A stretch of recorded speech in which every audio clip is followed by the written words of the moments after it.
ये जन संवाद के कार्यक्रम जो अलग अलग ज़िलों के पुलिस अधीक्षक द्वारा कुछ जन उपयोगी टॉपिक्स पे आम जनों से संवाद का कार्यक्रम है, ये चल रहा है। तो इसके तहत मैं अमितेश कुमार, पुलिस अधीक्षक खगड़िया, आज आप लोग के बीच हूँ। और ये जो आज का सेशन है, ये महिलाओं के विरुद्ध अपराध के संबंध में जो कुछ नए पहल किए जा रहे हैं, नए उपाय किए जा रहे हैं, उसके संबंध में है। और ये सेशन 1:15 से था शेड्यूल, लेकिन कुछ टेक्निकल प्रॉब्लम के कारण अब ये फेसबुक लाइव के माध्यम से कुछ समय बाद आयोजित हो रहा है। तो कुछ टॉपिक्स पे हम लोगों ने इसमें प्रिपेयर किया है और लगभग 15 से 20 मिनट मैं एक संवाद आप लोगों से कर पाऊँगा, और उसके बाद कुछ डिस्कशंस हम लोग ज़रूर करना चाहेंगे। आप लोग के मैसेजेस आ रहे हैं, कई सारे लोग अभी जुड़े हुए हैं, कई रिमार्क्स आ रहे हैं। तो पहले तो आप सभी का इस सेशन में स्वागत है। और अब हम लोग टॉपिक को शुरू करते हैं। तो महिलाओं के विरुद्ध अपराध, वो क्राइम अगेंस्ट विमेन है। पहले तो इस चीज़ को सही से समझने की भी ज़रूरत है, क्योंकि क्राइम अगेंस्ट विमेन केवल ऐसे क्राइम्स नहीं है जिसमें कि विक्टिम एक महिला हो। महिलाओं के विरुद्ध अपराध का डेफिनेशन जो सोशियोलॉजिकल एक कोनोटेशन है इसमें, उसमें ये है कि ऐसे अपराध जो महिलाओं के विरुद्ध कारित किए जाते हैं इस कारण से क्योंकि वो महिलाएं हैं। तो क्राइम अगेंस्ट विमेन एक्चुअली वो अपराध हैं जो विमेन के अगेंस्ट इसलिए होते हैं क्योंकि वो विमेन हैं। तो इस अंडरस्टैंडिंग के साथ हम लोग इस टॉपिक को शुरू करेंगे। तो पहले तो ये समझने की क्यों ज़रूरत है इस टॉपिक को इस पूरी इस कार्यशाला में, इस प्रदर्शनी में क्यों लाया गया, उसका भी एक कारण है कि आज की डेट में जो महिलाओं की सहभागिता समाज में जिस तरह से बढ़ी हुई है, हमारे आर्थिक परिदृश्य में एवं अन्य सभी डोमेन्स में महिलाओं की सहभागिता बढ़ी है, इन्वॉल्वमेंट बढ़ी है। और इसके फलस्वरूप कुछ नए चैलेंजेस भी आए हैं। महिलाओं की सुरक्षा को लेकर के, उनके स्वाभिमान को लेकर के नए चैलेंजेस भी आए हैं। और इसको हैंडल करने के लिए, टैकल करने के लिए इस तरह के नए कुछ हम लोग को एज लॉ इन्फोर्समेंट एजेंसीज कुछ नए पहल भी किए गए हैं और भी करने की ज़रूरत है। तो एक मैं थोड़ा सा एक अपराध का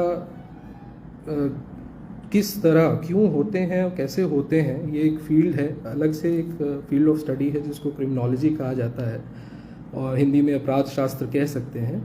और उसमें काफ़ी थ्योरीज़ हैं जिसको बेसिस बना के अपराध को समझने का प्रयास किया जाता है। और एक बार अपराध को समझ लें तो अपराध के रोकथाम हेतु, उसके उन्मूलन हेतु भी प्रयास कुछ समझ में आते हैं। तो एक ऐसी वाइडली एक्सेप्टेड थ्योरी है रूटीन एक्टिविटी थ्योरी। ये बेसिकली एक क्रिमिनोलॉजी के लगभग सभी थ्योरीज अपराध को अपराधी के नज़रिए से देखते हैं कि अपराधी क्या सोच रहा होता है कोई भी अपराध करने से पहले।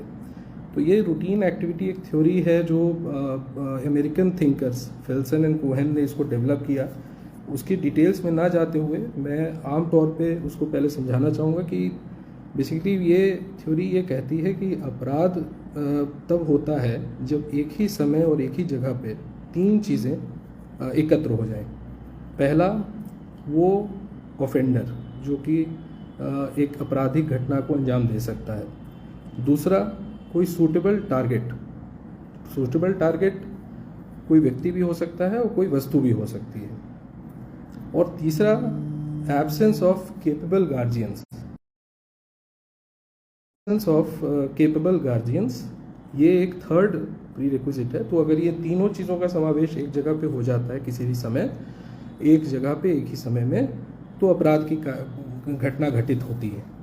ये इसलिए समझाना आवश्यक है क्योंकि जो हम लोग अपराध को प्रिवेंट करने के लिए, उसको डिटेक्ट करने के लिए जो प्रयास करते हैं, खास करके प्रिवेंट करने के लिए, वो इन थ्योरीज पे कहीं ना कहीं बेस्ड होती है। आगे चल के मैं जो चीज़ें बताऊंगा उसमें आप लोग भी रिलेट कर पाएंगे इसको। तो एक पहले तो ये कि हम लोग को as a field of study अलग से, मतलब क्राइम अगेंस्ट वुमेन की मतलब कुछ अगर पेक्युलियरिटीज़ की बात करें तो महिलाओं के विरुद्ध अपराध की क्या खास चीज़ें होती हैं जिसकी वजह से हमें कुछ खास प्रयास करने की आवश्यकता होती है।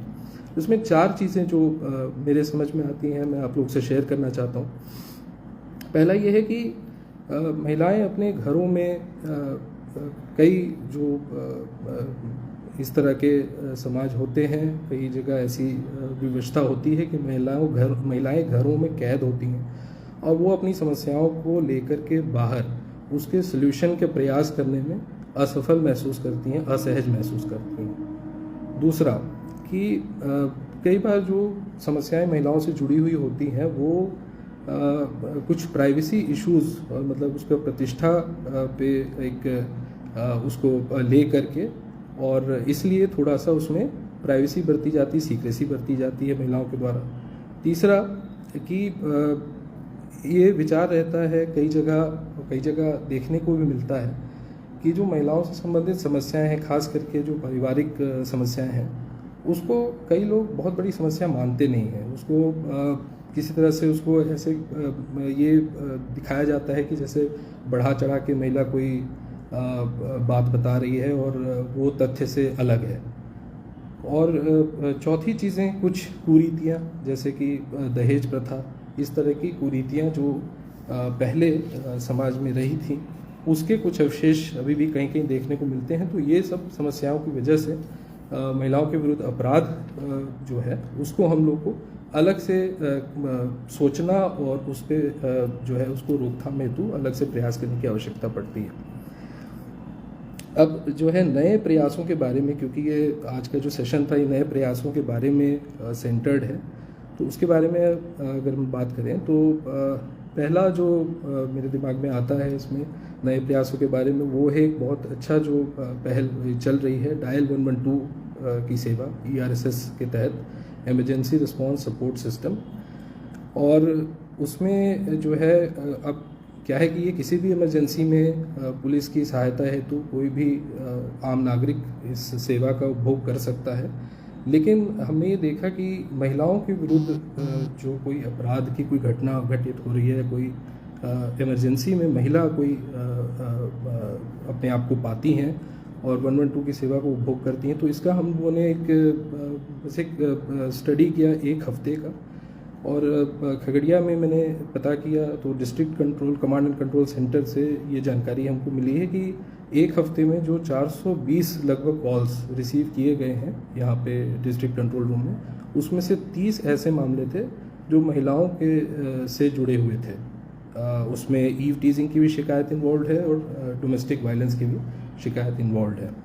और इसी तरह से आप लोगों को पता है कुछ ज़िलों में, जैसे पटना में इमरजेंसी कॉल बॉक्स की भी सुविधा उपलब्ध है, जहाँ पे इमरजेंसी में एक बटन दबा करके निकटतम जो पुलिस की सहायता है उसको प्राप्त किया जा सकता है। इसके बाद एक और प्रयास जो है साइबर थाना के रूप में, साइबर पुलिस स्टेशंस भी अगेन ये सभी लोगों के लिए है, आम नागरिक की सेवा के लिए है। बिहार के सभी ज़िलों में साइबर थाना का उद्घाटन एक साथ क्रियान्वयन हुआ था जून के महीने में इसी वर्ष। और उसमें भी फिर हम लोगों ने ये आंकड़े मंगवाए कि कितने ऐसे मामले हैं जो महिलाओं की सुरक्षा से संबंधित, चाहे ऑनलाइन स्टॉकिंग का मामला हो, ईव टीजिंग का मामला हो, कुछ इस तरह के जो महिलाओं से संबंधित मामले हैं, तो करीब 14% ऐसे केसेस जो है खगड़िया साइबर थाना में दर्ज हैं। जो भी केसेस दर्ज हैं उसके 14% ऐसे हैं जो कि महिलाओं की समस्या से जुड़े हुए हैं, महिलाओं ने दर्ज कराए हैं उनके निजी अधिकारों का हनन के संबंध में। तो एक ये साइबर थाने का मैंने बताया आप लोगों को। उसके बाद महिला थाना, जैसा आप लोगों को पता है सभी ज़िलों में महिला थाना की व्यवस्था है, और अब एक स्टेप आगे हम लोग जा चुके हैं। अब केवल महिला थाना नहीं बल्कि हर थाने में महिला हेल्प डेस्क की व्यवस्था की जा रही है। ये फेज़ वाइज हो रहा है। तो फर्स्ट फेज़ में खगड़िया ज़िले में 9 जगह महिला हेल्प डेस्क स्थापित किए गए, और ये फरवरी 2023 में से स्टार्ट है और इसमें जो है जो गठन है वो एक पदाधिकारी जो महिला सब इंस्पेक्टर रैंक की पदाधिकारी हैं और 3 महिला सिपाही ये एक सेल के रूप में, एक हेल्प डेस्क के रूप में गठित है और ये टीम्स लगभग सभी थानों में हैं और ये एक प्रथम संपर्क केंद्र है महिलाओं के लिए, एक फर्स्ट कांटेक्ट पॉइंट जिसे इंग्लिश में कहेंगे, उसके रूप में इसको विकसित किया जा रहा है। और इस क्रम में हमने चौथम थाना का, खगड़िया ज़िले में एक चौथम थाना है, वहाँ पर महिला हेल्प डेस्क स्थापित है। उसके कुछ आंकड़े हमारे पास हैं जो विगत 15 दिनों में लगभग 10 मामले उसके यहाँ रिपोर्ट हुए महिला हेल्प डेस्क चौथम थाना में, जिसमें से एक छेड़खानी से संबंधित थे, 2 जो थे वो पारिवारिक झगड़े से संबंधित थे और 7 ऐसे मामले थे जिसमें कोई अन्य विवाद था या पड़ोसी से कोई मारपीट का विवाद था, जिसमें महिला आवेदिका थी और उन्होंने अपने आप को सहज पाया महिला हेल्प डेस्क पे आकर उसकी शिकायत करने के लिए। तो मेन जो इसमें फोकस इस बात पे रहता है कि किसी महिला के साथ कोई अपराध हो रहा है या हुआ है, वो पहले ही बहुत ही भयभीत हालत में रहती हैं, तो एक अतिथिवत व्यवहार इसका जो है ट्रेनिंग दी जाती है। एक राउंड ट्रेनिंग सभी हेल्प डेस्क की जा चुकी है, सेकंड राउंड भी बहुत जल्दी की जाएगी और अतिथिवत व्यवहार देते हुए महिलाओं को जो भी मार्गदर्शन की आवश्यकता है, लीगल हेल्प की आवश्यकता है, जिस तरह की हेल्प की आवश्यकता है वो देने हेतु सार्थक प्रयास किए जाते हैं। इसके अलावा एक और चीज़ जो हम लोगों ने शुरू किया है और अन्य ज़िलों में भी किया गया है कि जैसा मैंने आप लोगों को एक रूटीन एक्टिविटी थ्योरी के बारे में बताया कि एक ही समय और एक ही जगह पे यदि अपराधी और एक टारगेट और जो इसमें केपेबल गार्जियंस अगर एक ही साथ हो जाए तो वहाँ पे अपराध की घटना घटित होती हैं। तो अक्सर ये देखा जाता है कि सुबह में एक जो टाइम होता है स्कूल और कॉलेज का और कोचिंग सेंटर्स का, खास करके जब ये क्लासेस ख़त्म होती हैं तो काफ़ी संख्या में हर उम्र के बच्चे, कुछ बालिग भी लोग उसमें एक ही जगह पे एकत्र होते हैं और एक जगह से फिर अपने अपने घरों को जाते हैं। तो इस क्रम में कई बार छोटी घटनाएं, कुछ ऐसी छेड़खानी से संबंधित भी कई बार सूचना मिलती है। तो इस क्रम में इसको चेक करने के लिए मॉर्निंग गश्तीज़ की व्यवस्था, खास करके जो ऐसे पॉकेट्स हैं जहाँ पे ज़्यादा स्कूल हैं, कॉलेज हैं, कोचिंग सेंटर्स हैं, तो मॉर्निंग गश्ती की व्यवस्था वहाँ पे की जा रही है। जितने मतलब संसाधन को देखते हुए जहाँ तक इसको किया जा रहा है उसको कर पा रहे हैं और आने वाले समय में जैसे ही अगर हमारे संसाधन और विकसित होते हैं और ज़्यादा प्राप्त होते हैं तो और अन्य जगहों भी इसको किया जाएगा, ग्रामीण क्षेत्रों में भी। इसके अलावा एक ख़ास चीज़ जो बिहार पुलिस कर रही है और एक आंकड़ा है जो काफ़ी संतोषजनक है, सराहनीय है कि हमारी पुलिस में 35% महिला कर्मी हैं, पदाधिकारी एवं सिपाही लेकर के। तो 35% जो बिहार पुलिस है वो महिलाओं से बनी हुई है और यह 2 मायनों में बहुत अच्छा है, सराहनीय है। एक तो ये कि ज़्यादा महिलाएं जो पुलिस में हैं तो स्वाभाविक है कि महिला वर्ग एक तरह से एम्पावर्ड महसूस करता है और कम से कम ये जो महिला पुलिस जो हमारे साथ हैं, ये लोग ज़रूर अपने अपने समाज में, अपने परिवार में जहाँ कहीं भी हैं वहाँ पे एक एम्पावरमेंट का एक प्रतिबिंब ज़रूर साबित हो रही हैं। दूसरा कि ज़्यादा जब महिलाएं पुलिस में होंगी तो स्वाभाविक है कि महिलाओं की समस्याओं को लेकर के जागरूकता ज़्यादा होगी और रिस्पॉन्सिवनेस भी ज़्यादा होगी।